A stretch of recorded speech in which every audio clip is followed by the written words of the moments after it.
At our wedding, my husband proudly announced, "I'm going to make my wife manage with only $50 for groceries every month." The joyous and blissful atmosphere froze in an instant. I was stunned. "I'm so lucky I scored myself a cheap housemaid," he added. As I realized his intention, it felt like everything was going dark before my eyes. Suddenly, a stern voice echoed throughout the venue. "Is that all you wanted to say, you bastard?" My father had stood up and was approaching us. My husband, condescendingly, said, "Don't get cocky, old man." My husband, who was looking down on my father, had no idea what was waiting for him. "My name is Sarah. I met my husband, Jack, in college. We were in the same year. We lost contact after graduation, but when we were 24, he threw a reunion party. That night, I drank a little too much and felt sick. Jack looked after me and told our classmates not to force me to drink. He had matured a lot since his wild college days and treated me really nicely and carefully, as if I were a precious gem or a princess. He confessed that he had actually liked me since we were in the same class, and that he threw the reunion because he wanted to see me again. We soon started dating, and after a few months, I moved into his apartment. When we were 25, he proposed, and we got married. It turns out Jack was the heir to a big corporation. He never boasted about it, but people often told me, "Wow, you've hit the jackpot." His parents, whom we met when we announced our marriage, seemed really nice, and I felt relieved. My parents were also happy about my marriage with Jack. My father, a small business owner who started his business when he was young and had his share of hardships, was probably relieved that I wouldn't have to struggle. From then on, it was fun planning our wedding together, booking the venue, and picking out my wedding dress. One day, with our wedding just a few months away, Jack said something unexpected at dinner. "Sarah, your cooking is always delicious. I think you'd do great running the house as a full-time housewife." Huh? But I was planning on working even after getting married. I was surprised. My plan was to continue working, and Jack had never once said he wanted me to quit. "It's fine if you work part-time on the side while doing housework and looking after kids. I'm sure you want some pocket money too. But I've been working hard at my job this whole time, and I want to continue working full-time. I need to start training a successor for the company. Leave the money-making to me, and I'd like you to focus on being a homemaker," he said. While cheerfully munching on his dinner as if he was proud of himself for being the sole breadwinner, Jack continued, "We don't even have kids yet. Even if we do, I want to continue working. I can't put all the burden on you." "How? Why?" My persistence seemed to upset Jack, and he suddenly frowned at me. "I won't slack off on housework or raising kids, please," I found myself saying, desperately wanting to keep working. Jack responded to my words with a bright smile. "Okay, if you insist, that's fine. They say women feel uneasy when they lose connection with society. So go ahead and do your best with housework and childcare."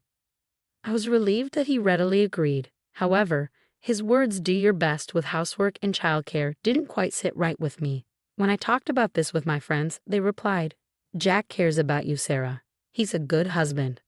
That made me feel happy, making me feel cherished and easing my concerns. After that, we sometimes discussed our future. "Sarah, you're such a strong, independent woman who wants to continue working even after getting married. I'm glad to have a woman like you as my wife." His kind words always made me happy. I should also take part in some of the housework too. "All right, I'll handle the household accounts and hand you the living expenses, so we'll work with that expense every month." I always thought managing finances was a woman's job, so I was deeply moved when Jack offered to do it. "Oh, I don't have to do everything by myself." That's a relief. And so came our wedding day. With many guests blessing us, the ceremony went smoothly, and I was overwhelmed with joy. Then an incident broke out at the end of the ceremony. "I'm going to make my wife work with only $50 for groceries every month." During his speech, Jack suddenly made this absurd statement. I was stunned, my mouth wide open in disbelief. The other guests started murmuring, and the festive mood instantly turned ice cold. "Oh, I'm so lucky to have such a cheap maid," he said, grinning at me, oblivious to the fact that he just ruined our wedding. What on earth is he talking about? I was horrified to see him change so abruptly. I never agreed to such an absurd thing as $50 a month for groceries. "You agreed when I said I'll manage the finances, didn't you?" "Huh? Well, yes," I stammered. I couldn't believe that this was his plan all along. I blanked out, suddenly realizing that he might have been deceiving me all this time. I let my wife say she wants to do all the housework and childcare, he continued. While working full-time, I'm sure she'll be able to handle all the chores perfectly and make nutritious, filling meals for just $50 a month. Jack continued to spout nonsense. Hearing this, I quickly covered his make with my hand. Don't just say whatever you want. I won't accept this. What's wrong? Didn't I tell you to do your best with the housework and childcare? He responded. Aren't you supposed to help out too? I never said anything like that. We can't live together like this, I argued. Suddenly, Jack's expression changed, and with a terrifying look in his eyes, he whispered in my ear, We're bound by this ceremony. It's too late to cancel the marriage now, right? We've already turned in our marriage certificate. Do you really want to get divorced? You're threatening me? Quit messing with me. I never thought I would argue with Jack, to whom I'd pledged my future on what should have been the best day of my life. Filled with regret and anger, I felt my face heat up and tears well up in my eyes. This is what I signed up for. I can't believe I'm going to be misused like a servant by this man. I now deeply regretted marrying Jack. Just then, someone abruptly stood up from their seat and approached us. Is that all you wanted to say, you bastard? It was my father, Robert. His temples were throbbing and his gaze was intense. I could tell he was infuriated on my behalf. How dare you treat someone's daughter like this in front of her parents? The tone in his voice froze the already tense atmosphere in the venue. Our wedding guests held their breath, watching the stare down between my father and Jack. What's your problem? Don't get so cocky, Jack retorted, looking down on my father with an evil expression I had never seen before, which made me shiver. My father is the president of a major corporation, and I'm his successor. A small business owner of a company I've never even heard of shouldn't act all high and mighty. When I introduced my father to Jack, he praised my father, saying he was a great man despite the fact that his company was small. He even told me, I fell in love with you, and your family background won't change my feelings for you. In the end, he had just deceived me with sweet words. Just as Jack was about to confront my father again, a loud shattering sound of glass shocked the whole venue. We all turned to see what had happened. There stood Jack's father, his hand shaking uncontrollably, and his face turning an alarming shade of blue. In stark contrast to Jack's demeanor, his father had a look of sheer panic on his face. Idiot! Stop it, Jack. Don't you dare cross that man, he shouted. What are you scared of? We could crush this little company in an instant and toss it aside, right? Jack mocked. In response, his father shouted in a trembling voice, That gentleman is one of our major shareholders. Huh? This old guy? Jack, with a baffled look, alternated his gaze between his own father and mine.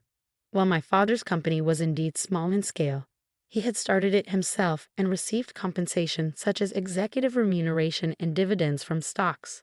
Moreover, he held stocks in companies other than his own, and if he sold them, he would have assets amounting to several $100 million. Among these stocks were those of the company owned by Jack's father. That's why my father, as a major shareholder, had the right to influence the company's management policies.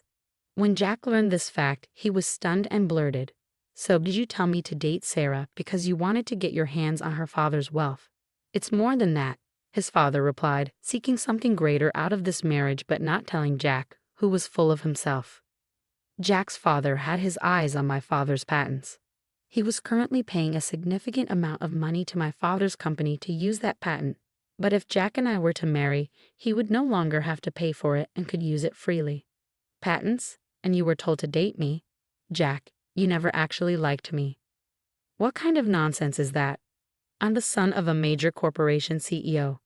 If it weren't for my dad's requests, I would never be with you. What the hell? I truly loved you. Actually, I was supposed to be set up with a beautiful heiress. Instead, I've been putting up with a mediocre girl like you all this time. You should be grateful, Jack spat, knocking a flower from the table and scattering white petals everywhere. Jack, please don't talk anymore, his father pleaded, pale as a ghost, trembling like he was seconds away from fainting. But that was understandable. His son wouldn't stop making remarks that would infuriate the last person he'd want to cross. Shut up. It's all your fault, Dad. Just as a father-son argument was about to break out, my father's voice echoed once again. That's enough. For a moment, the room fell silent. Sarah, what are you going to do? Do you still want to marry this kind of man? My father gently asked me. I quietly shook my head. I can't be happy marrying this sort of man. A man who would treat me as a maid, trying to have me live on $50 for food every month. I just couldn't bear the thought of being with him. This is economic abuse, isn't it? Jack, I will sue you. I'm also going to annul our marriage, so be prepared for that. What? Are you okay with being a divorcee? Well, you're going to be a divorcee too, so we might as well share the pain. I won't hold back anymore. Since I realized he had no love for me, I had completely lost feelings for him. I'd rather be a divorcee than be exploited under such ridiculous conditions. When I firmly stated my decision, my father also nodded in agreement. That's probably for the best. As for your company, we will take appropriate measures. I wonder what will happen to your company from now on. When my father said this with a terrifying look on his face, it seemed Jack finally realized the gravity of the situation. He fell on his knees, begging for mercy with his father. Our foolish son has been terribly rude. We promise to educate him well to avoid any future incidents.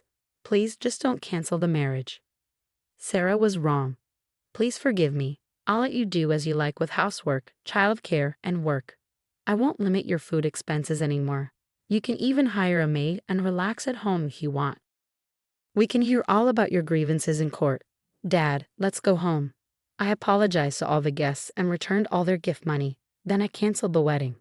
Afterwards, thanks to the skilled lawyer hired by my father, we managed to sue Jack in court.